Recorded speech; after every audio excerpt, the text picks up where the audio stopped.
Po dyeva është rënditur për vrasjen makabër të 3 personave duke përfshirë edhe të dyshuarën që vdiq në QKK. Ilas Brahimi është vrarë në fshatin Majac nga e dyshuara Ardita Gashi.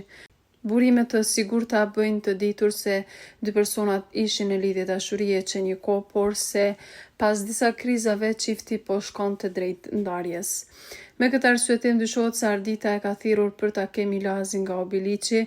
Me të arritur ai në shtëpinë e saj, Ardita Gashi dyshohet se ka shkrepur disa herë armën në drejtim të tij duke e lënë të vdekur 42 vjeçarin.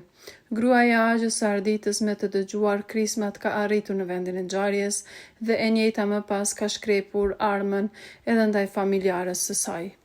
Pas aktit kriminal e dyshuara është mbyllur në shtëpi dhe ka kërcënuar me vrasje të personave të tjerë që kanë tentuar t'i afrohen asaj. Pas një aksioni të policisë, Gashi dyshohet se ka tentuar vetvrasjen. Burime bëjnë të ditur se Ardita gjatë ditës ka patur vazhdimisht lëvizje të dyshimta me një çantë në krah para aktit kriminal, por nga plagët e marra kanë vdekur që të 3 personat.